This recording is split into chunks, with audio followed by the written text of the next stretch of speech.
Kami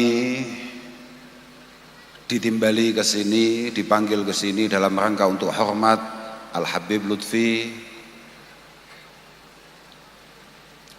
dengan penuh harap bisa sungkem beliau, bisa sowan kepada beliau, kemudian mendengarkan dawuh-dawuh beliau, arahan-arahan beliau sebagai guru, sebagai orang tua, sebagai pembimbing kami, sebagai cantolan kami fiddin wa dunya wal akhirah. Namun karena keadaan beliau tidak bisa membersamai kita, tapi alhamdulillah tadi sudah sama-sama kita dengar wasiat-wasiat beliau, dawuh-dawuh beliau, mauidhah beliau. Semoga beliau benar-benar diberi kesehatan yang prima oleh Allah Subhanahu wa taala, dipanjangkan usianya dalam rangka njimati, dalam rangka nunggoni kita semua. Dan tidak hanya beliau Habib Lutfi saja, tapi kita semua berharap semoga para masyayikh kita, para guru-guru kita,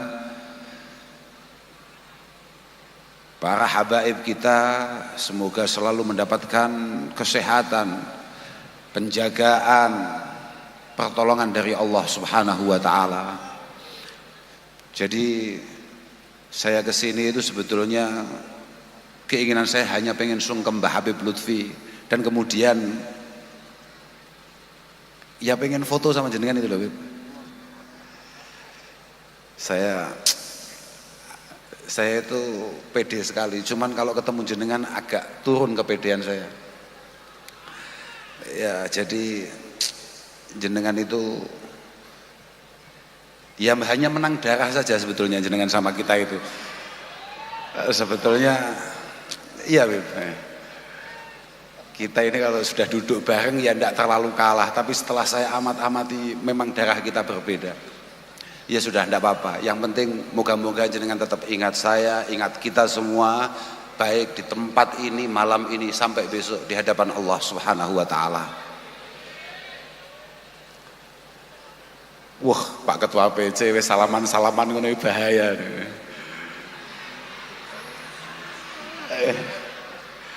Makanya kula niku mboten nate nyalon dadi ketua PC karena ya kesibukannya seperti itu. Kesibukannya luar biasa, gajinya enggak jelas. Mendahului kita. Nggih, saya setuju.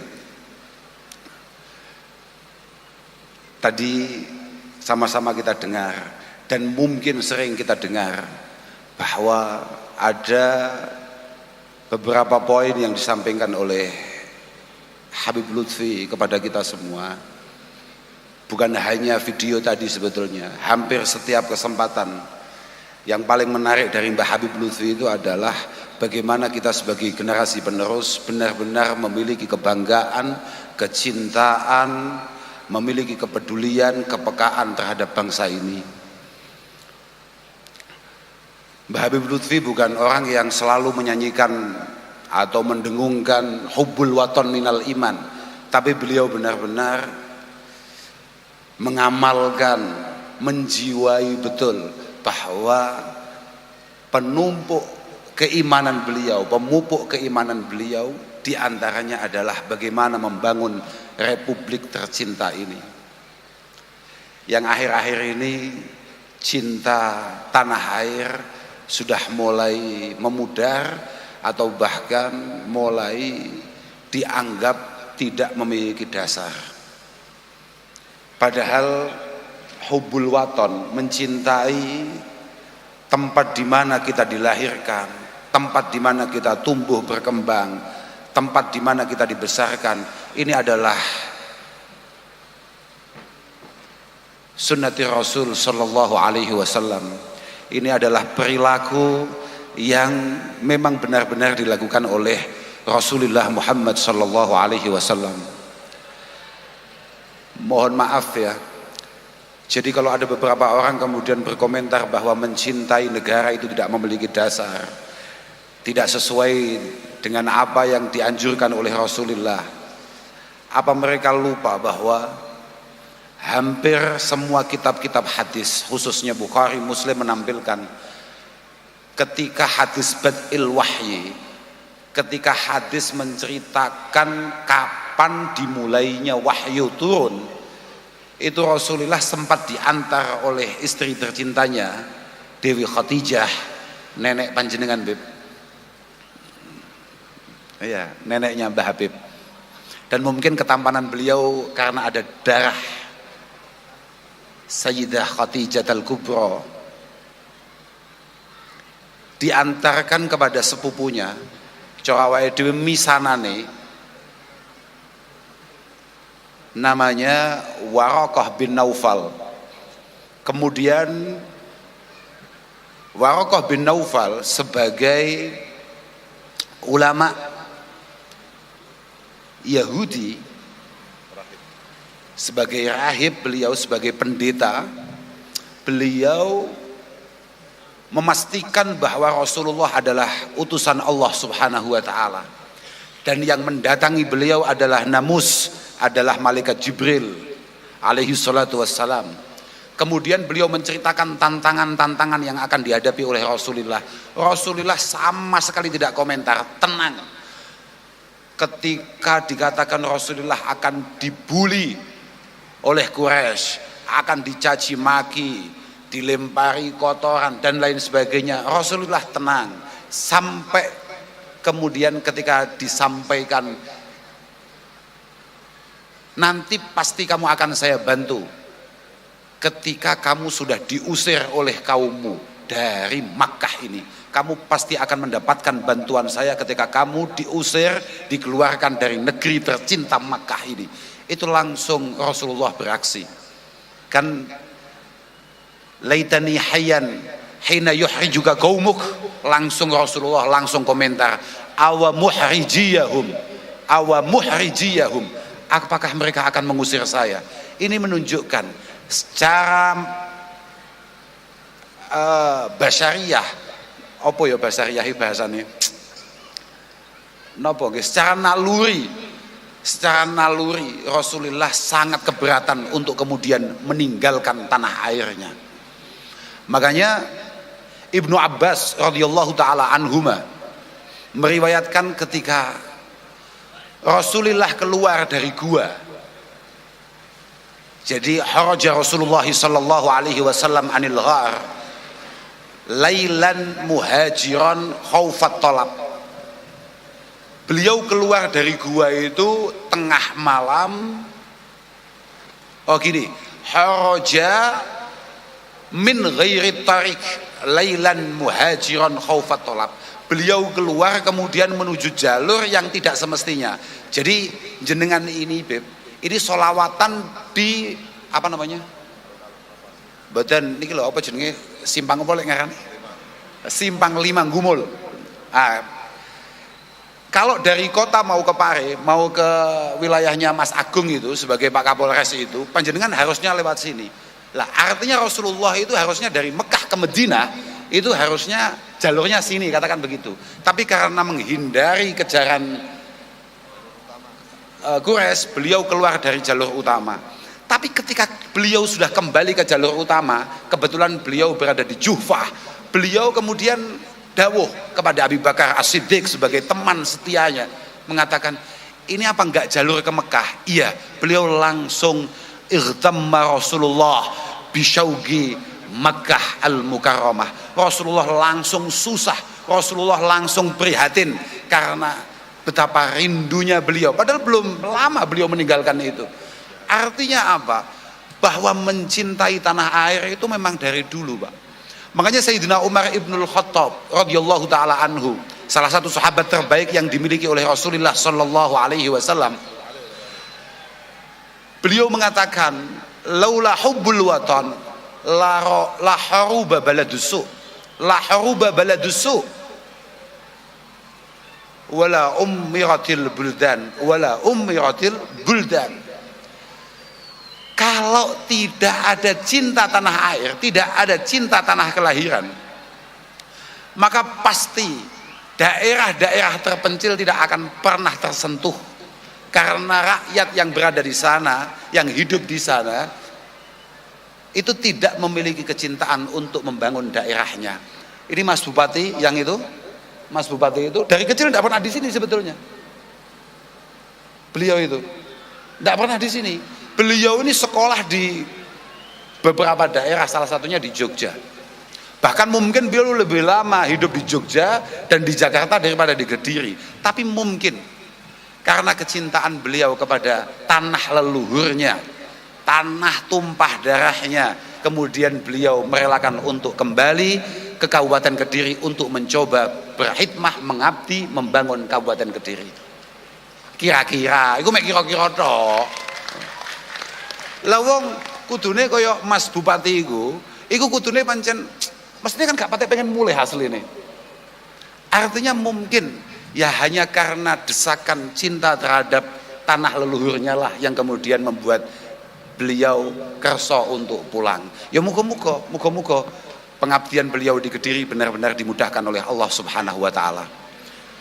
Ya mek ndonga tok tugas saya dadi wong Islam iku mek ndongakne tok. Arba'un min haqqil muslimin alaik. Ada 4 hal yang wajib kita lakukan sebagai sesama orang Islam.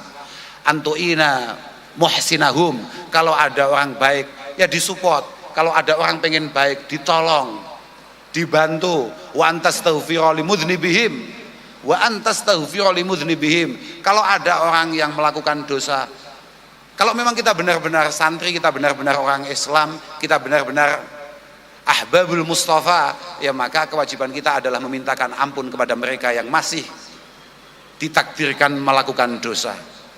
Yang ketiga adalah antad'uwa limudabbirihim. Kalau ada para pejabat, ada para pemimpin, kita doakan. Makanya kita selalu doakan Bapak Bupati, Bapak Kapolres, Bapak Dandim dan yang lain, semoga benar-benar diberi kekuatan zahir batin oleh Allah Subhanahu wa taala. Nggih lah. Pun toh, doa ini penting sekali karena ya hanya itu yang bisa kita bantukan kepada beliau-beliau. Semoga benar-benar beliau ini memiliki niatan yang baik untuk Kabupaten Kediri. Sebetulnya tolak ukurnya mudah. Pak Bupati ini benar-benar mencintai Kabupaten Kediri atau tidak, itu tolak ukurnya mudah. Kalau memang kita semua ini merasa nyaman, merasa tenang akan kepemimpinan beliau, insya Allah beliau memang benar-benar baik niatnya dalam berkhidmah. Karena lau sahat niyatul hukam labadzala wus'ahu li salahil anam. Lau sahat niyatul hukam, kalau memang dari awal Mas Dito datang dari Jogja, dari Jakarta dengan segala kemapanannya untuk kemudian berkhidmah di Kabupaten Kediri, kalau memang niatannya benar, dia pasti akan labadzala wus'ahu li salahil anam. Dia akan menghabiskan segala energinya untuk kebaikan Kabupaten Kediri dan rakyat Kediri. Itu pasti. Kalau tidak, ya berarti memang dari awal Mas Dito memang masalah loh. Tapi insya Allah dengan apa yang beliau tampilkan, insya Allah niatnya baik. Semoga selalu diberi keistiqomahan oleh Allah Subhanahu wa taala. Kula ki mboten patek ngerti, kula mboten patek paham, Bib. Kanten Mas Dito niku daleme mriki, kula niku masih wong Kediri tapi kan kula tiyang desa, Bib. Kula niku kan adoh, keng mriki niki nggih adoh. Adoh, pokoke adoh, Bib. Nggih unda-undi kali Pekalongan lah. Sama-sama jauh kita ini. Makanya nek mungkin misalnya bayarannya mboten patek padha, kula mesti protes, kula yakin kula. Kula jelas protes nek kula. Lah, yang kedua, Mbah Habib Lutfi menekankan kepada kita bahwa kita harus selalu mencintai para pendahulu kita, khususnya para ulama-ulama kita, para habaib-habaib kita. Penting nih. Kula niku tasik wingi sonten Bib. Teng Kediri kota nih, mboten wilayah Mas Bupati nih. Wonten nggen ngopi enten Eco. Teng Pekalongan enten mboten Bib? Oh kathah nggih. Kula mboten patek yakin. Wonten kula pas ngopi ngoten niku kalih rencang-rencang. Kemudian ada satu teman itu ngomong begini. Saya kemarin mendengar satu pidato Gus. Ternyata mencintai ulama, mencintai adqiya, mencintai orang-orang yang bertakwa itu adalah kunci, dan dengan cinta itu tidak mensyaratkan kita untuk lepas dari dosa. Ngopi deh, niki pas ngopi nih. Kalau nggih meneng kalau nggih mek ngowa-ngowa, kalau nggak ada kanca pancen aneh-aneh ngoten niku. Jadi dhek niku tetap pengen maksiat tapi mencoba mencintai Habib Bidin. Kira-kira begitu. Nggih asline nggih padha kalih kula. Padha mawon kula kepingine ngoten niku artine. Terus kalau ngomong mencintai itu berat. Mencintai itu sakit. Makanya ketika teman-teman kemudian bikin grup namanya Ahbabil Mustafa misalnya, para pecinta Nabi yang terpilih, Nabiullah Muhammad sallallahu alaihi wasallam. Apakah kemudian teman-teman siap dengan konsekuensi mencintai itu? Karena begini. Oke, biasanya para kiai niku selalu menggunakan bahasa atau menggunakan dalil, menggunakan hadis Rasulullah, anta ma'aman ahbabta. Kamu semua ini akan dibangunkan, akan dibahas, akan dikumpulkan dengan orang-orang yang kamu cintai. Itu karena ada satu sahabat, nggih tiyang desa lah, tiyang Kediri nggih, mungkin ke kula ngeten iki tiyang Ploso. Kula niku desa kula Ploso, pelosok ya, kecamatan kula Mojok. Melas lah pokoknya. Bertanya kepada Rasulullah, mata sa'ah ya Rasulullah, kapan kiamat itu? Kapan kiamat? Kalau selawatnya Habibidin jadwalnya jelas, tapi kalau kiamat ini jadwalnya kapan kan belum diagendakan itu oleh Pak Bupati. Lah ini ada sahabat bertanya, kemudian dijawab oleh Rasulullah, ma'adattalaha. Ada beberapa riwayat masta'adattalaha, masta'adattalisa'ah. Apa yang kamu siapkan untuk menghadapi kiamat? Kemudian dia jawab, masta'adatu kasratas shalah wasyam walakin uhibbullaha wa rasulah. Ada beberapa riwayat misalnya kayak di Muslim langsung hubballahi wa rasulihi, hubballahi wa rasulih. Yang saya punya hanya mencintai Allah dan panjenengan sebagai utusannya dan engkau sebagai utusannya. Kemudian kanjeng Nabi menjawab, anta ma'aman ahbabta. Kamu akan bersama dengan orang-orang yang kamu cintai. Kata sahabat Anas bin Malik radhiyallahu taala anhu, ma farihna ba'dal Islam farahan asyadda min qaulin nabi anta ma'aman ahbabta. Ini penting.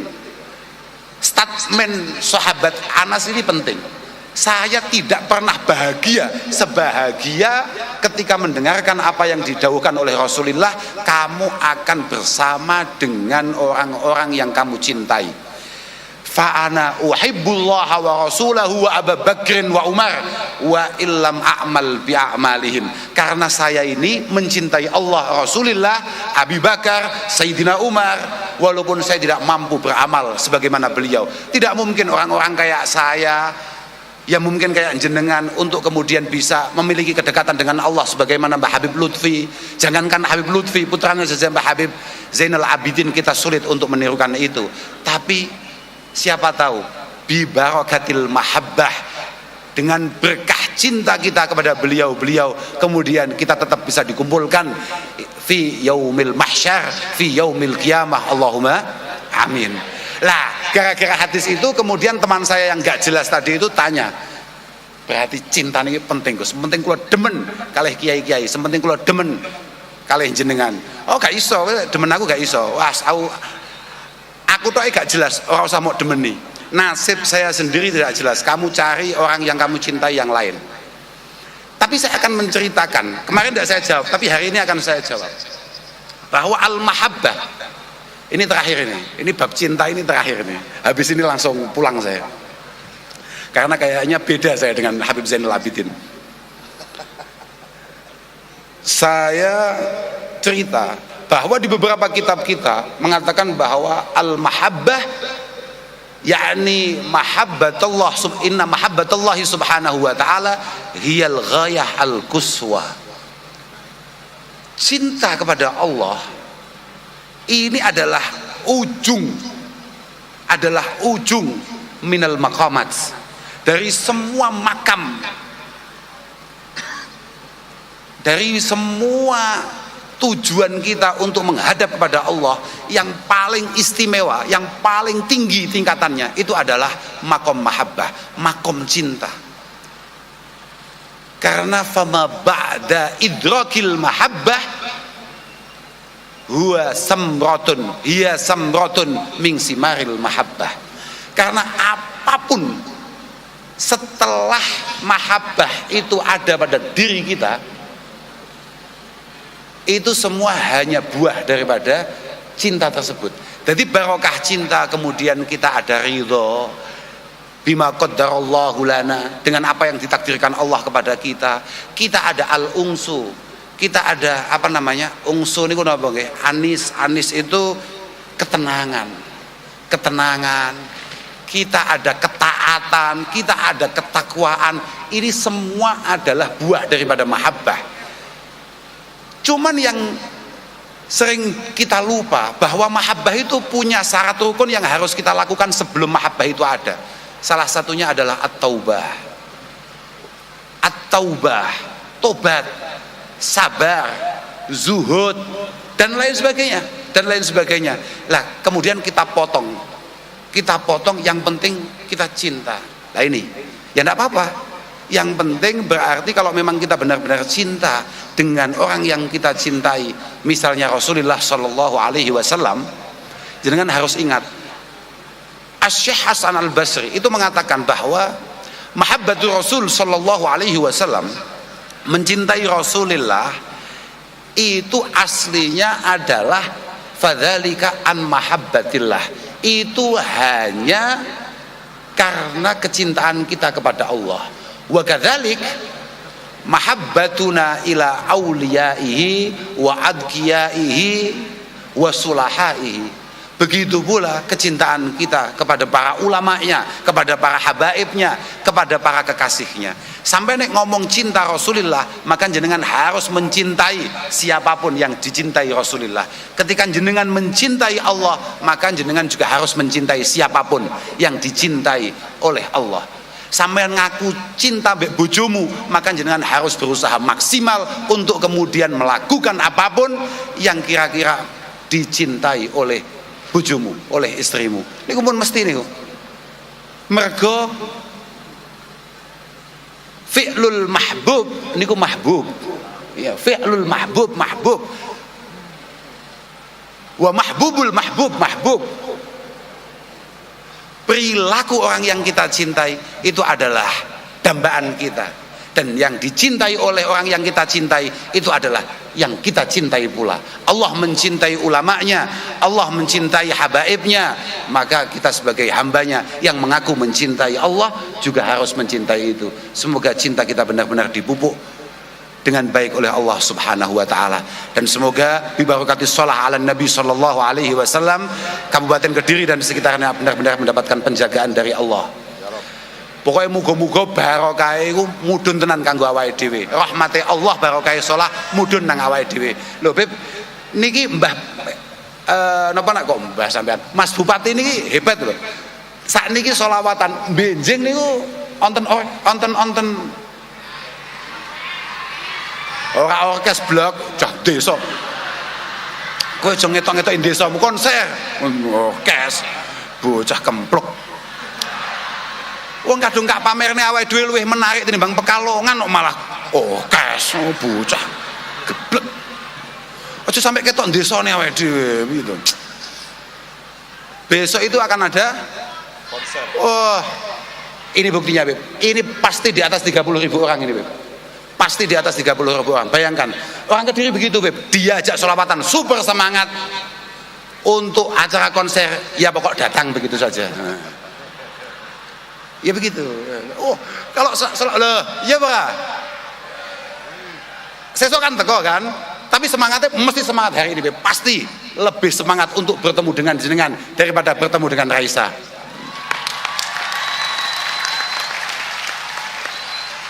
Ya Pak. Stop.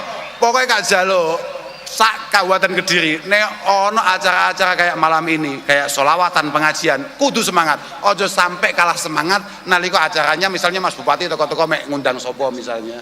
Jangan. Pokok acaranya kayak acaranya Mbah Habib Zainal Abidin ini, wah harus lebih semangat. Misalnya hari ini yang datang 40.000, besok harus maksimal 39.000, sekian begitulah, kira-kira begitu. Tidak boleh lebih. Lo itu dicatat itu. Kata Imam Ghazali, kama takhadha adzamba wal aud ilaiha hirfah fattakhidit taubah wal aud ilaiha hirfatan. Sebagaimana kamu semangat melakukan maksiat, kamu harus lebih semangat untuk melakukan taubah, untuk melakukan perbaikan diri. Oh, Kabupaten Kediri juga seperti itu, Beb. Hari ini 40.000, besok maksimal 39, sekian lah. Nggak sampai 40.000, yakin saya. Lo bener itu. Tapi tetap menyemarakkan karena ini adalah ya tadi itu, karena ini adalah acara yang digagas oleh anak daerah, oleh Mas Bupati, Mas siapa jenenge? Mas Dito. Lali apa bupatinya. Tapi yo betul itu biasa ya. Dan saya juga datang ke sini ya karena kecintaan kami terhadap Mas Bupati. Bupatinya masih muda, masih penuh semangat. Pokok muda jenengan, semangat jenengan. Ayo jenengan fokuskan untuk membangun Kabupaten Kediri. Pokok syaratnya sitok tok, ojo sampai kalah api timbang Pekalongan. Titik sitok kan. Sudahlah, kalah dengan yang lain tidak apa-apa di negara ini, tapi jangan kalah dengan Pekalongan. Sudah. Jangan sampai kalah dengan Pekalongan, memalukan. Yakin Pekalongan ini, Masya Allah, Pekalongan itu kulinernya saja nggak jelas loh. Makanya tadi saya tanya, ini suaranya kok enak-enak, anak mana? Oh ini semua produk Pekalongan. Di hati saya, masa ada orang Pekalongan suaranya enak? Ya di hati saya. Akan saya tunjukkan, bulan depan jenengan harus datang ke Peloso. Saya tunjukkan suara-suara anak Kediri jauh lebih istimewa daripada anak Pekalongan. Kira-kira begitu kira-kira. Tapi ya warono se, ojo warono se, diwarai se. Iki cilik niki mantap nih. Suaranya enak niki. Kecil tapi cabai rawit. Apalagi yang super kecil itu. Oh, luar biasa, dari kecil sudah mencoba membangun cintanya dengan Rasulullah. Moga-moga diberi istiqomah. Punlah ngoten mawon saged kula aturaken ngapunten sedaya mawon khususnya kepada Habib Zainal Abidin. Mohon maaf kami selaku warga Kediri kalau ada hal-hal yang kurang berkenan wonten manah panjenengan, wonten penggalih panjenengan. Kami mohon maaf yang sebesar-besarnya. Hadanallahu wa iyyakum ila sawa'is sabil. Wassalamualaikum warahmatullahi wabarakatuh. Waalaikumsalam warahmatullahi wabarakatuh.